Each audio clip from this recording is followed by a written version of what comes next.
خۆی ئەوەی کە بەپێی یاسا و بڕیاری پەرلەمانی کوردستان ژمارەیەکی ساڵی 2005 و هەروەها یاسای ژمارەیەکی ساڵی 92 یاسای هەڵبژاردننی پەرلەمانی کوردستان ئەبێ پەرلەمانی کوردستان شوێنی یەکلاکردنەوەی پرسە چارە نووسازەکانی گەلی کوردستان و کێشە سەرەکیەکان بێ. ئێستا لە ئێستاە پرسی داگیرکاری بەڕای من لە زەرەر و زیانەکانی لە ئێستا و لە ئایندەی دوورمەودادا لە پرسی گەندەڵی زیاترە، چونکە ئەمە مۆزوعی خاکە، مۆزوع مێژوو و کەلتور و ژینگەی ئەم میلەتەیە.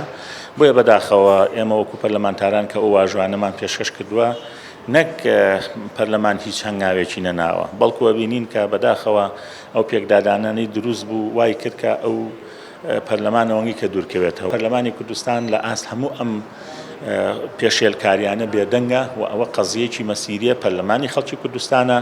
نابێت پەرلەمانی کوردستان چاوەڕێی ئۆکەی دەوڵەتی تورکیا بکە ئەنجا بەڕاستی کۆب بێتەوانێ. ئەرچی سەرشانمانە ئێمە کۆبوونەوەیەک لەو بارەوە بکەین و ئیدانی داگیرکاری بکەین و لەو لاوە هەرێک لە حکوومەتی هەرێم و حکوومەتی عێراق و نەتەوەی گرتوەکان هەمووی بێنە سەر خەت بۆ ئەوەی سنوورێک بۆ ئەم دەست درێژیانەی دەوڵەتی تورکیا دابنرێت. ئەبێ هەردوو لایەن ئێمە داواکارین وەک ئەندامێکی پەرلەمانی کوردستان کە پارتی و پەکەکە وەک دوو هێزی کوردستانی لە ڕێگەی دایلۆکەوە چارەسەری کێشەکان بکەن و ئەبێ هێزە کوردستانیەکانی پارچەکانی تری کوردستانیش براحەتی دۆخی هەرێمی کوردستان بکەن، چونکە کێشە و قەیرانەکانمان کەم نییە کێشەی براکوژیشی بێتە سەر.